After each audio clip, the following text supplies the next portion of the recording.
What's up guys, welcome to part 3 of the Shadow Strike ability. In this video we're finishing up and doing some finishing touches onto the system. So now we have a fully functional execution system with motion warping, and we also allow the player to teleport in front or behind the enemy based on where the collision or sphere trace hits. So if it hits from in front, we teleport in front. If it hits from behind, we teleport from behind. Hit from front, this one will we hit teleport in front, that one will teleport from behind. And there's some slight issues here with the collision systems. That's usually because we either enabled or disabled the collision and the player clipped into it and then it launches the character because of the collisions. But there are some simple fixes, just modifying the animation notifies. If you want access to the project files, they'll be linked into the Patreon. So if you become a Patreon member, you're more than welcome to get these files for yourself. Without further ado, let's get started. Hey guys, what's up? So in the last episode we created a targeting system and with a basic teleporting and execution system, but there's a lot of bugs, especially with rotation and the animations, and so we're going to address those today and fix it up, and hopefully we can get this all done and finished in this part. So let's get started. Start off by opening the player, and in here we will need to fix some of this here because this calculation here is the reason why it's failing to rotate the character correctly. But we also will need to set this one here. So let's delete most of this since we will be rearranging a bit of it. Let's delete all of this and we'll be rearranging all of it. So let's start off by setting the actor rotation, set actor rotation. And here we need to find look at rotation. Here at the, let's disconnect that for now because we need to actually do some calculations, additional checks here. So get actor location, and then this one, the target, should be our target actor location. Now here we need to break, or we just right click and split it, and then we need to make rotate. And so what we actually need to change is whether or not we're using, if we need to change the yaw, the pitch, or the roll. And to really see what we need to change, if you click on the mesh and you click on the rotate one or hit E, we really just need to rotate the enemy to face the correct direction. We don't need to change anything else. So set this back to 90 or -90. And so here we only need to change the yaw. Everything else should be the same. So get actor rotation.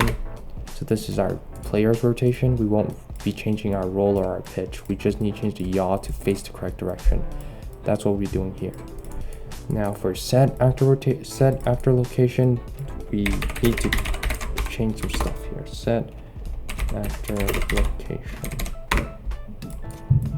Now in the last part I did tell you to turn on sweep, but actually we don't want that. The reason is because if an enemy is up above in higher ground but there's a slight wall between us, I'll collide into the wall. Instead I want to teleport directly to him and ignore any objects that are in my way. So that's why I use teleport, but we'll need to do some additional math here because teleporting to it would cause some clipping into some meshes or some of that sort. So we need to fix that here with our math calculations. Now, so let's start off by getting our actor location. Typically, we just need to get the actor location of our target. Typically, this is what we'll need, but I want the character to be able to target, to teleport either from behind or from front of the character, depending on where the trace was hit. So we'll need to do some extra math here, but it's gonna give us some issues once we give it a playtest.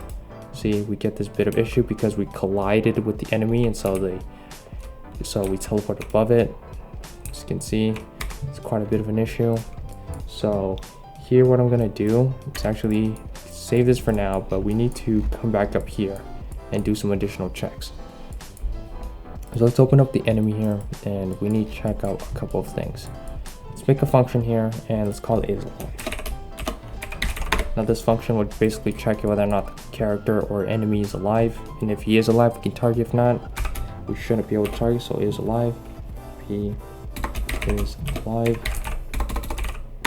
And this function should be pure and const. Basically that means that this function will not change anything in the game. It will just return us a value, which is exactly what we're going to do. We're just going to return whether or not the enemy is alive or not. If I can get this out and then plug this in, there you go. Have this say return value instead.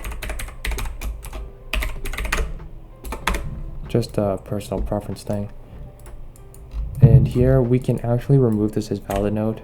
I mentioned this in another, I think it was my last part, where I said that if you cast it to a class, if it failed, it could either mean that the actor isn't part of the class or the actor is not valid. So this can pretty much serve as a is valid node, but generally I recommend using an is valid node.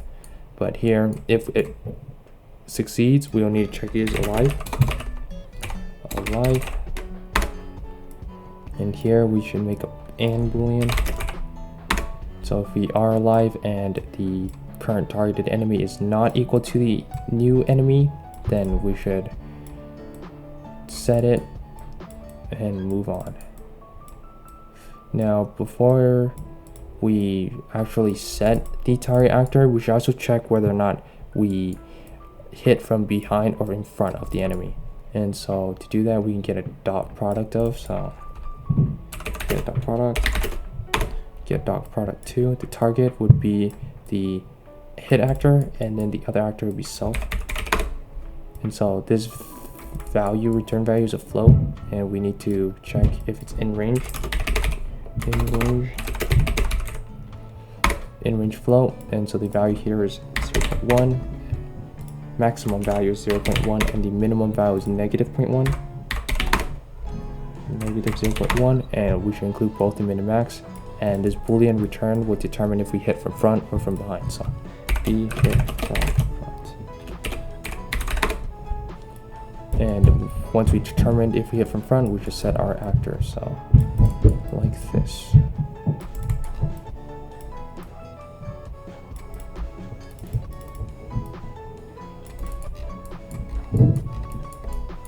Now here we can actually do that math now. So if we get our target actor, which should still be valid, should get actor location. And now we need to also get the forward vector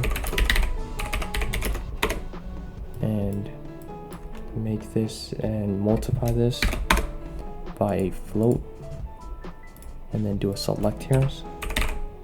Select float, and this float should, so if we hit from front, that means we want to teleport in front of the enemy. So 100. If we hit from behind, we should go from -100, and then we should add this to the actor location, and then it should work, but we might need some tweaks here. So let's see what this gives us, and hopefully it works.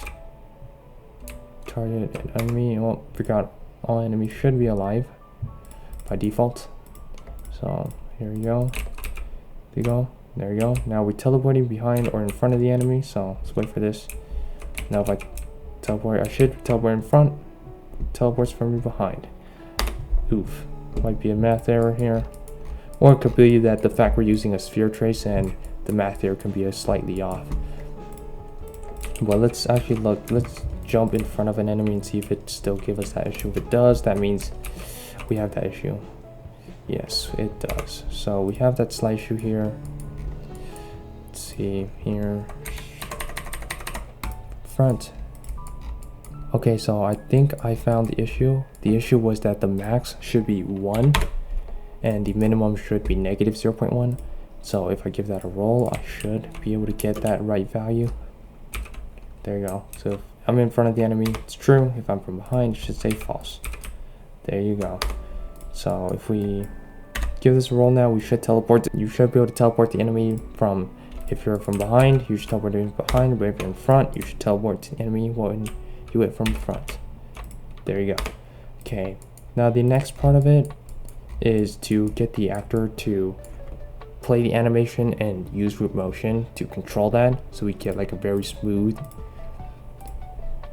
So in the plugins, we want to look for motion warping. I keep saying root motion, but what I'm trying to say is motion warping. But once we check that, we need to restart the engine. So I'll do that, and I'll see you once I get it all back and loaded. So now that the engine's back open, I'm gonna open all my old assets. And let's give this, now here, under the, after setting the active location, we should start the root motion, or set the values for the root motion. So once it activates, it will work accordingly. So here we should need to add the motion or motion warping component. And here we need to search for called add and or update target location and rotation. Now here in the warp target name, we haven't made one yet, but I'm gonna name it target. Now once we do make one, you need to make sure that the name is the exact same one as we put in here. And the target location should be the target actor's location.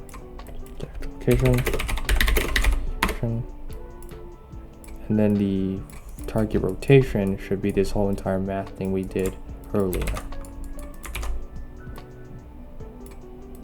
Plug that in. And once that should be good, let's just give an animation and play it, see if it works. So playing a montage. Just right here, we need to find an montage, and let's give this something real quick. Let's give it the motion warping and I'm notified. So right here, rotate. Before we even attack, should be skill warp. Target name should be target, and rotation mode default.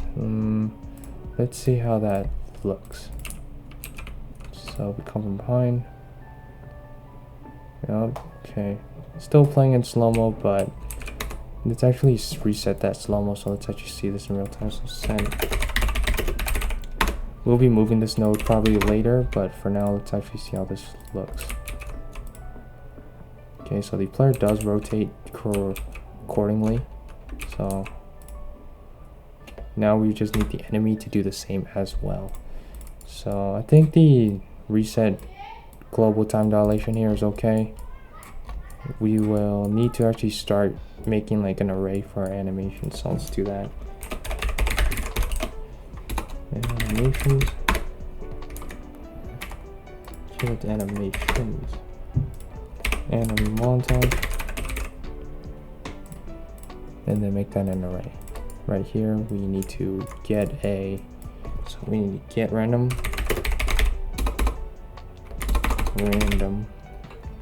item from array, and then we need to promote this, the index of that, to a variable called execution,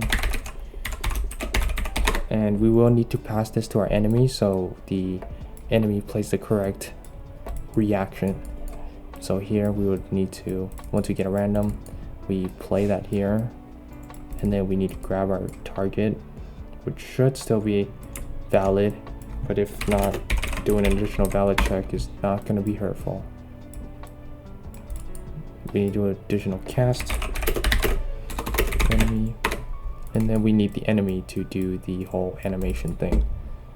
So here in the enemy, we need to go to event graph, and let's make custom event called execute.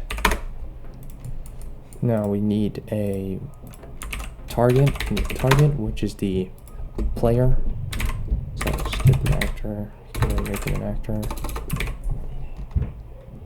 And then we need the execution index, which will be a integer.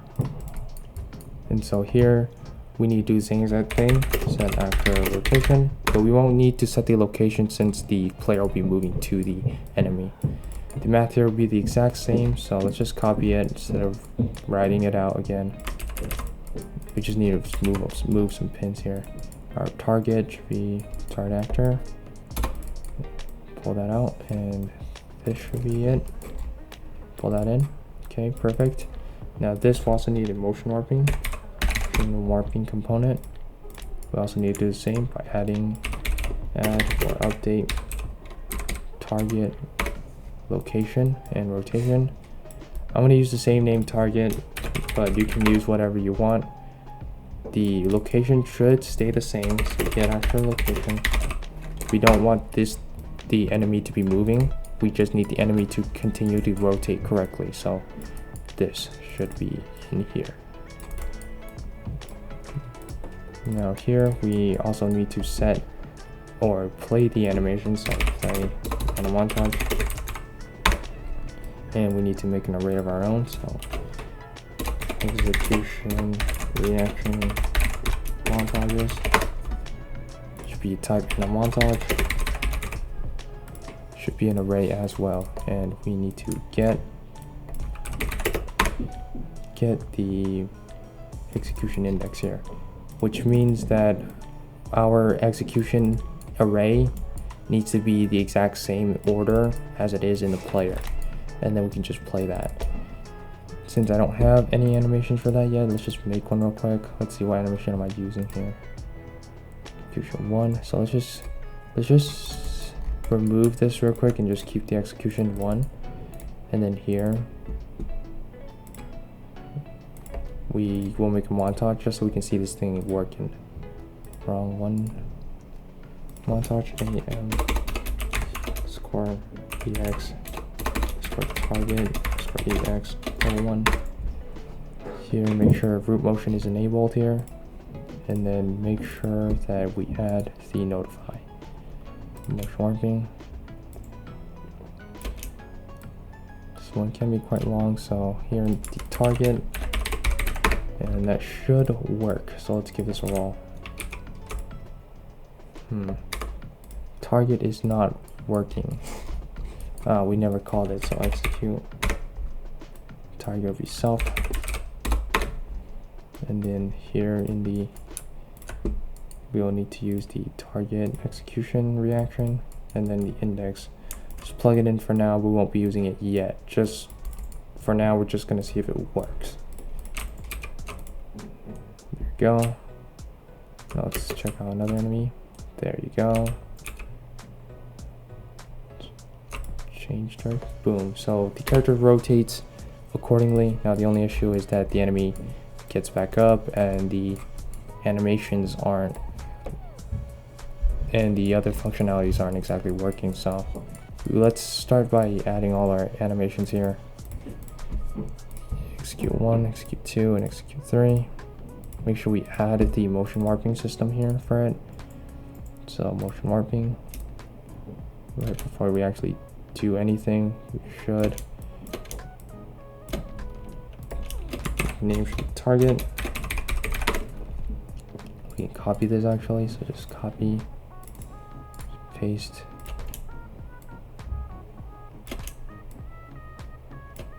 Okay, and then we can go into our other execution animations and then do the same for those. Right here, montage, AM underscore target, underscore EX underscore 2.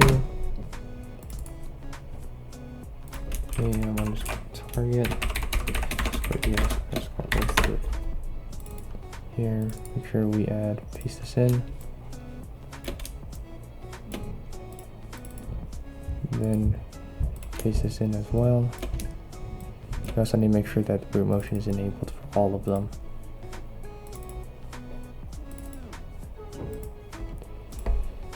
Save all. Now we need to add this to our enemy as well. Let's add our executions with target 1, target 2, and target 3. Now, enemy should be playing random executions correctly. Yep. Now to fix that dead part, you can either modify the animation blueprint and have it do like an end pose there based on which death animation you played, but in this case I'm just gonna make it loop. It's very simple to do, and it constantly makes the animation loop, and it's not the best way of doing it, but it's a way that works and it's an option. Here, make a loop. Here in the montage section on this end, we should make it loop, so it goes from default to loop and then it goes back to loop. Do the same here, loop, then here on loop. There you go. And then after the enemy plays the death animation, he should no longer be alive, so we should clear it. So now we can't target this enemy. Now another thing is that the enemies will retain their collisions since we never removed them from the world. So here, let's make a custom event called disable collisions. Basically all this will do is set collision enable to nothing, to no collision, and set collision enabled for the capsule to no collision as well. Now, as you saw earlier, there was some camera clips because the collision here makes the camera not be ignored, so we'll need to change that as well. So here, make it custom, make the camera be ignored, the mesh as well. It's custom, the camera should be ignored. Now once an enemy dies, they should also lose their overlay material. So end target here, target. Here in the enemy, after we do the execution, we just want to clear the actor since the enemy itself would handle all the removing overlays and whatnot. So let's make it anim notify since I want this code to be fired in a specific time in the animation. In the blueprints, make a new folder here. It's getting quite messy, so anim notify. Please notify.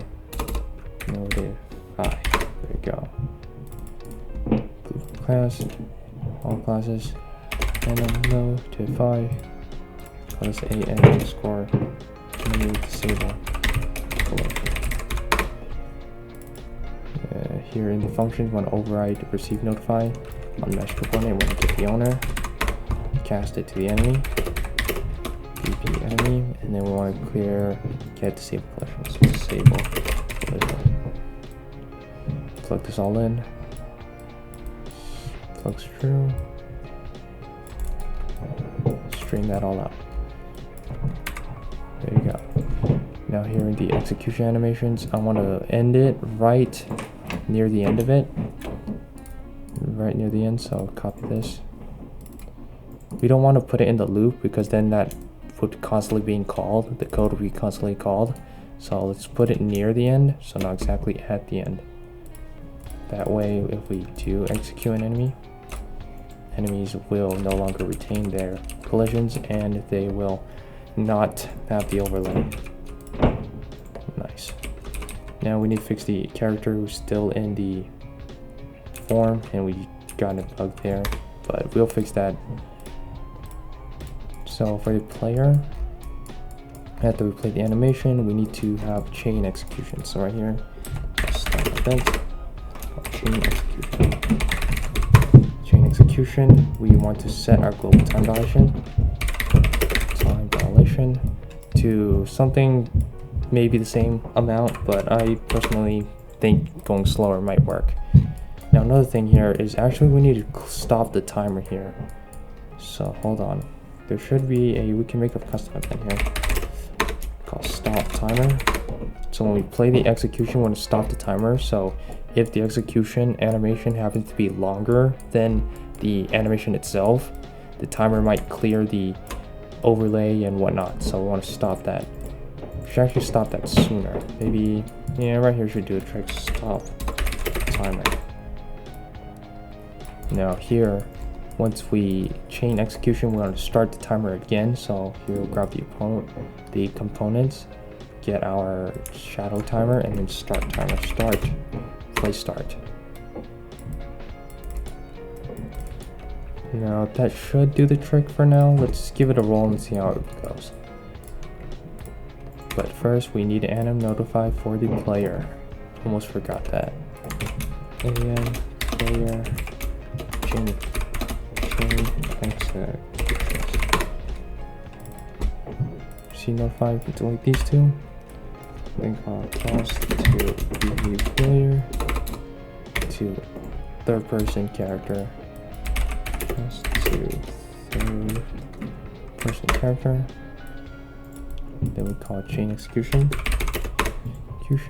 and then we should return true.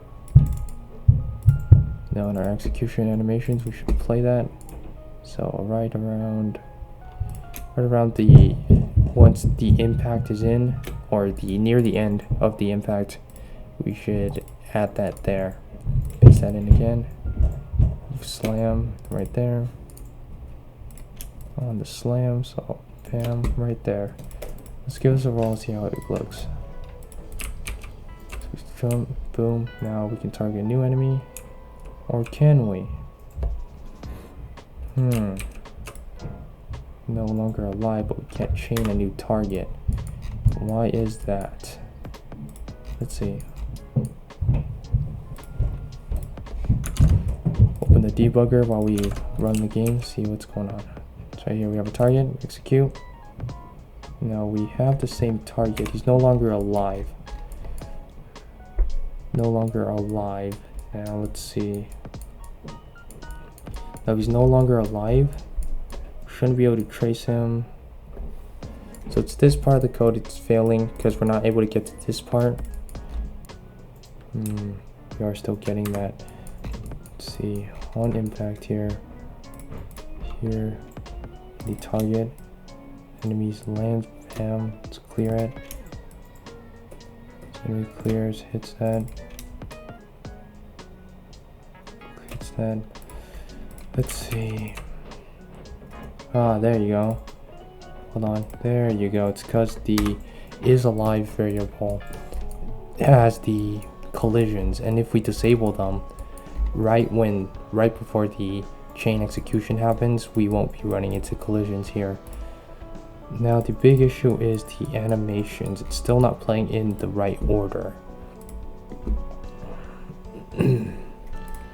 Now I think that it's because we're getting a random here, so maybe if we change that a little bit to get, let's see, let's get the execution animations and get the length, or just length, and then hit -1, give it random integer, in range,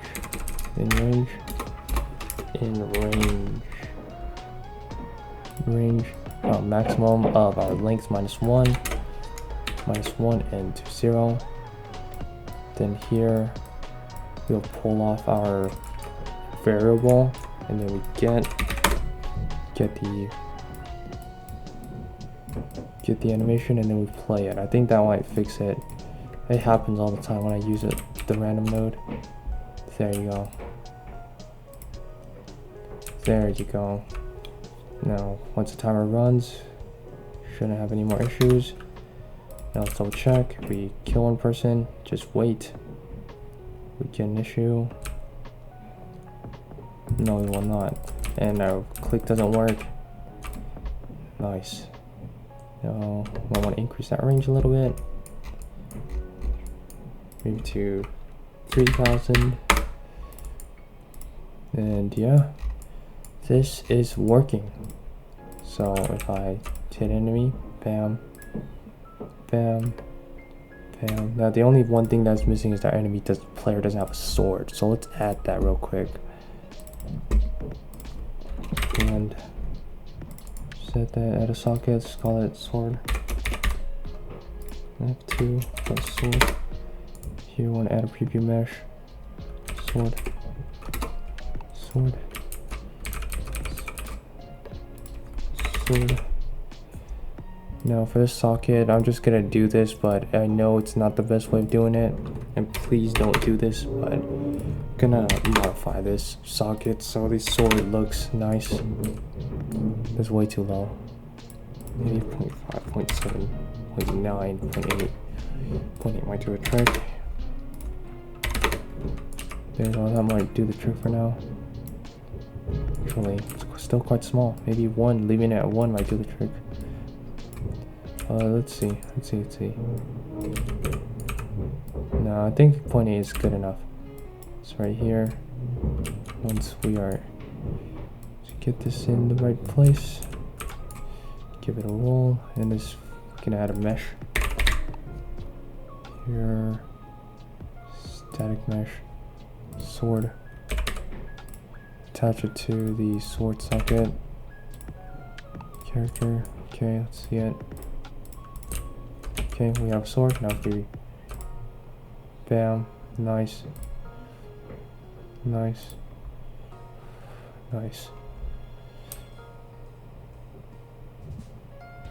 Nice.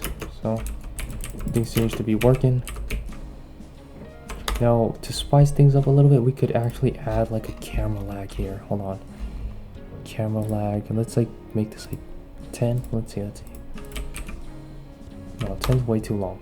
Make it like 15. Hold on. Let's see. Slightly long. Let's make this speed to like 15 maybe. See how fast this is.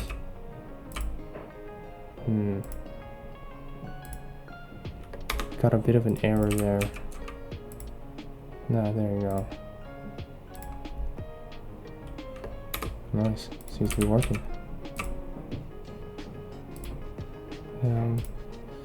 Bam. Everything seems to be working. So that's it. That's a basic Shadow Strike ability. We didn't do like super complex mechanics here. I know Shadow of Mordor had a lot of complex mechanics with this system, but this is actually quite a simple one. It's probably not best, like visually it's not that good. Literally you can fit things into a function here, like setting the rotation, setting location. This entire part here can be a function. Enemy entire part can be functions instead of events. But yeah, it's a basic Shadow Strike ability. Thank you all for joining me. See you in another tutorial video. Peace out.